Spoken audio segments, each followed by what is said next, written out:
Earlier, I made a video looking at the technical aspects as to why people aren't upgrading from their M1 or M2 processor and why they're not purchasing the new laptops with the M3 system on a chip. Basically, at the end of that video, I came to the conclusion that the M1 and the M2 chip are just too damn good. And the reason why is because you had a lot of people coming from Intel who were really fed up with the performance of Intel chips, and they all heard about the efficiency and performance gains of Apple Silicon. And what that was the driving reason why a lot of people just went ahead, jumped from Intel, and got either the M1 or the M2 system on a chip. And at this point, the performance gains between the M3 and the M2 and even the M1 are so close, people cannot justify spending over $2,000 on a laptop to get the latest and greatest from Apple. In this video, I'm going to look at the financial decisions made by Tim Cook, which is bringing Apple record-breaking profits at the expense of their consumers who can no longer afford their products. On August 24, 2011, Timothy Donald Cook was appointed CEO of Apple. 6 weeks later, on October 5th, Steve Jobs had passed away. I remember this time well because the day before, on October 4th, the iPhone 4S was introduced. Ever since Tim Cook's promotion to that of CEO, the company had gone from a value worth hundreds of billions of dollars to, at its peak, Apple had been valued at $3 trillion. Prior to joining Apple, Tim Cook was an operations master. He used to work at IBM and Compaq, and in 1998 he came in to streamline the supply chain and overall operations going into Apple's manufacturing.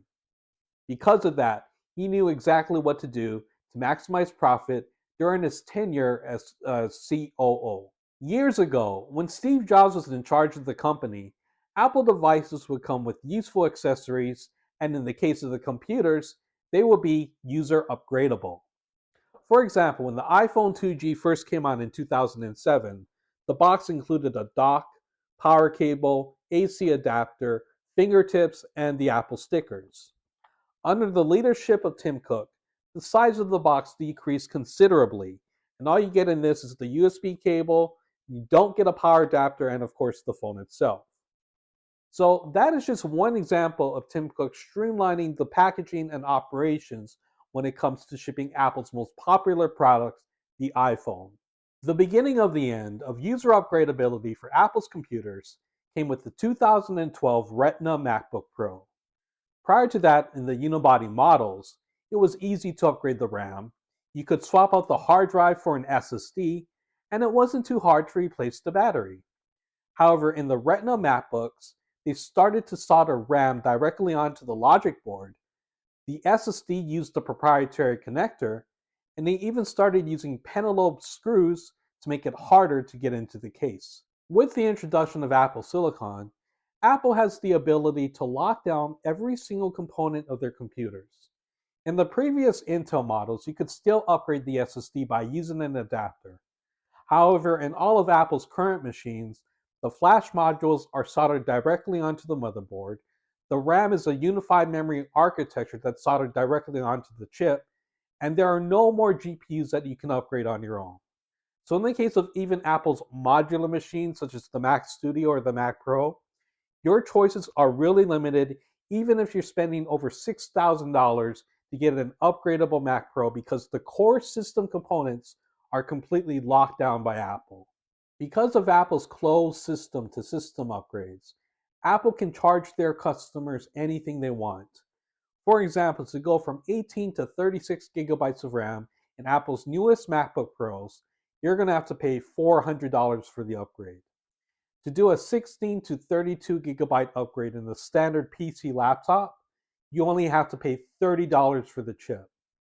So at this point, Apple's pricing is just simply getting outrageous.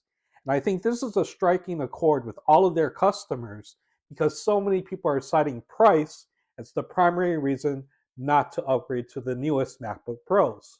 Are there any solutions to Apple's predatory pricing? I don't have the answer for that. The only thing I could suggest is by voting with our wallets. Never pay Apple top dollar for any of their systems. Either get it directly from Apple Certified Refurbished, or get it on sale brand new from Amazon, Costco, or Sam's Club, or any other retailers. Never pay full price for any Apple product. They don't deserve it. At this point, they're going for an obvious cash grab and they're trying to milk their users for every dollar that they have. And I think at this point, it's becoming egregious. People can see right through it, and we don't have to put up with it. All right, that's about it. Peace.